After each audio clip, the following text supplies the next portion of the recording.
Well, Thursday game week.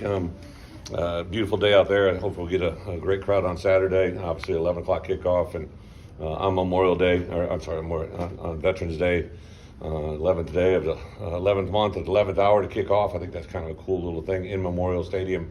We'll do some things to honor that'll get released over here the next 24, 48 hours. As far as our team, from a health standpoint, Reggie went all this week, and I know a week ago at this time I said the same thing, but I'm fully confident he's going to play. Everything was really good on the day after. Him and Keith both.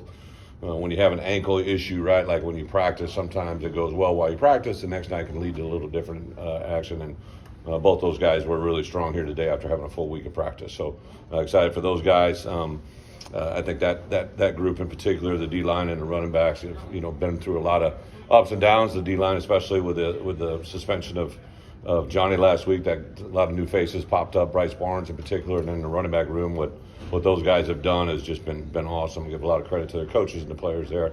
From a perspective of the game against Indiana, like last year, this is a game that we played them early in the season. Now to play them at the back end when they've got not 9 games behind them as well. They're a 3-6 team, looking for every opportunity to get on the board. Played a scrappy game last week against Wisconsin, so I know we're going to get a really tough game on Saturday. Excited to get out there. So, with that, open up question. How much does what Indiana did in the beginning of the season inform now, given that they've kind of changed? Yeah. During their bye week, they had to transition and change the offensive coordinator. I've known Coach Carey for a long time. You can definitely see there's a lot of things that have changed, but also very, very true to what they are. Have a lot of respect for Coach Allen, and I think the way they play the game is his personality. I thought that a year ago, and then now to see it 9 games into this year, you see some playmakers emerge, and there are changes, but there's also a lot of similarities as well through the whole year. Has Luke been able to practice? Yeah, Luke, Monday, there's some things that kicked in right after the game. Tuesday, we were hopeful that he was going to get involved a little bit on Wednesday, but that got pushed back, so he hasn't officially been cleared, but kind of planning that way. I feel that everything's going to come through. The neat thing about playing these back half of the game, for us, as a home game, you can only travel 74 to a road game, right? So to play at home, all freshmen, everybody's open, right? So had different guys popping in there, giving a series of quarterbacks. Obviously, John has had a really good week. He's had really good fall camp to where we are today, even though you guys just saw him for the most part in the live situation. I think the way our guys responded because of the way he's kind of played all fall. So does Luke need practice? Like if he got cleared, say on Friday, would you be comfortable? I would. I think 9 games into it, I think just because of who he is and what he's able to accomplish. But the quarterback position is unique, right? We've even dabbled with Cal Swanson, who brings a different skill set, right, than everybody else. He's got nothing to lose. We pop him out there as a redshirt as a freshman because he's got a different skill set really than those other guys, right? So at the quarterback position, between Cal, John, obviously Donovan, and Luke, if he gets in there, right? Those are kind of all different quarterbacks to prepare for. How does it change with Reggie if he's back in that running back rotation? Well, I think Caden would be the guy, and then I think Reggie just coming back from where he is. He's been gone, 6 weeks now, 5 weeks. I don't think he's ready for a 50-play game, but I think he's ready for a 20, 30-play game, and how many ever carries that plays out. And Reggie, even during his entire time here before the ankle, he's a very good situational back. He's very aware, very intelligent. He's played a lot of football. He's always just kind of come in and made a play happen. So I think him and Caden would take the bulk load of what it is, and we'll kind of figure the rest of it out. You haven't maybe had that combo really Correct. This season. Just what was that? What do you like maybe about the two of those playing off each other? Yeah, it was kind of the way the game started at the beginning of the year with Reggie and Josh, right? And then you lost Josh out of there, and then obviously lost Reggie at the time. To have Caden playing the way he is now is a pretty secured early down back. There's some things he's got to continue to go, but Reggie with the experience he has, I think it gives you a little bit more of a complete tandem. Really, in my entire career, it's never been really. Chase last year was kind of a featured back, I would say, compared to those other two. But I've always kind of had 2 guys, and a lot of times they were not opposites but different types, and I think the combination of those 2 together give us kind of a little different feel, Reggie to Caden, and obviously sub a back in, a different back on third. Have you gotten, I would assume you've gotten a lot out of Robbie on special teams this year. That you hoped.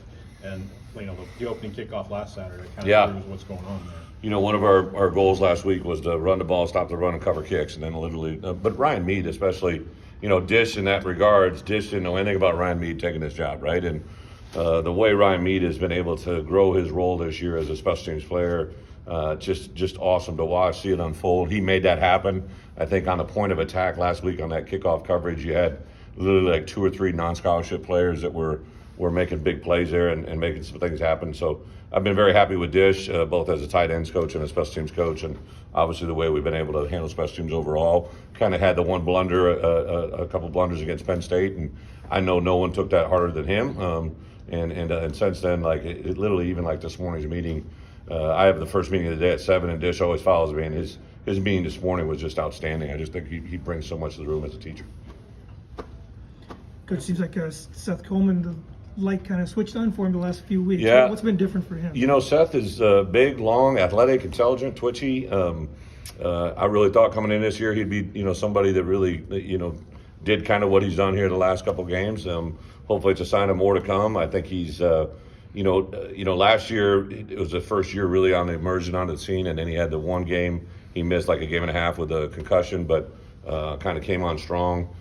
This fall he's kind of had a couple nothing that's kept him out of the game, but he's had a couple injuries I think that affected him during the course of the week and on game day, and finally getting those things healed up. So I'd really love for him to continue to grow through the last 3 games, see where it goes. Brett, I know you said you're just focused on Indiana, but when we talked to your veterans after the game on Saturday, they talked about how November is the time you want you guys to play your best, and last year it didn't so much happen, and there was talk about usually in November we play our best football. Like, have you seen that kind of flip right now as the calendar flipped? I always think of perspectives, right? Like before I got here, I think anybody that played against me, especially in this league, I'd always had a strong finish in November, and it's something I've really applied on. And then our first year being here, we finished up 5-7, but I think anybody at the end of the year would not have wanted to play us, right? And then last year, we came out of that bye week, beat Nebraska, get to 7-1, and then we had 2 hiccups against Michigan State and Purdue, which were tough.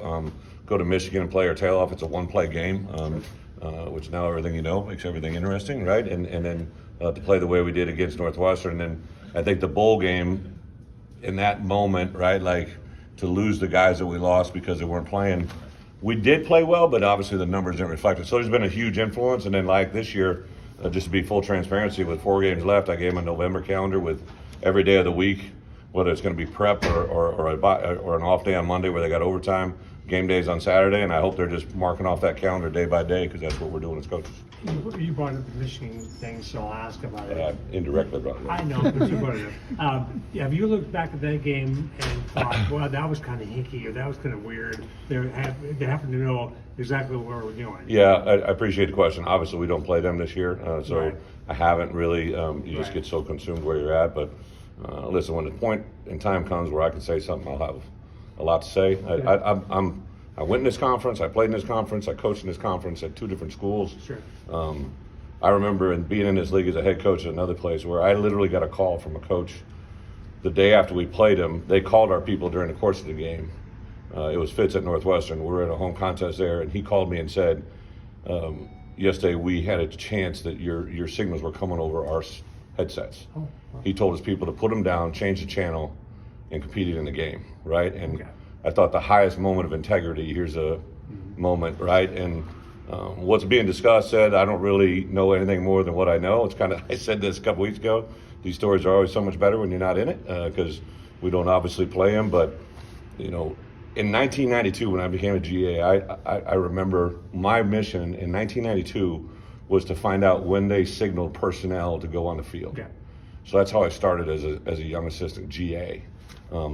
And you gather information every week that way, which is totally legal, right? Like we got buddies that play at other teams or conferences, right? But if something was going on off campus, like it's been noted, right, that they were at our games before we played that game last year, that opens up that's sickening. It's disgusting, right? But I'll let them figure that part out. And I think as coaches, we just got to hold the integrity of the league. Just everybody's got to feel that everybody's playing by the same rules and kind of go forward from there. So I don't got much more than that. I'm really just kind of focused on Indiana, but it's oblivious that everybody's going to be talking about I'll it. keep asking. So. Yeah, I got you. Can I ask about like there was a metric that he got to like 20 miles Yeah. an hour on that run, deceptively fast. I think like what kind of speed does I appreciate the question, but really, when we watched him play first, right? When I watched this film, I do this thing that you count their strides every 5 yards, right? And there was a film where he was, and I kind of calculated what I thought his 40 would just by watching film over the last, 15, 20 years. And then we got a chance to be around him live in the games. His senior year in film, there's a couple times where he was able to get out in front and break stride. And once we got him here, he was kind of not healthy in the spring. But this fall, there was a play when he took off, and everybody's just kind of looking around. So I knew what was coming. I think everybody else on the team probably knew. And then Minnesota, when they were pulling away and they kind of took some bad angles, and everybody just kind of eased up. They knew they weren't going to catch him. I think to see someone that big run that well, and hopefully it's just the beginning of many more. Thanks, guys. Thanks.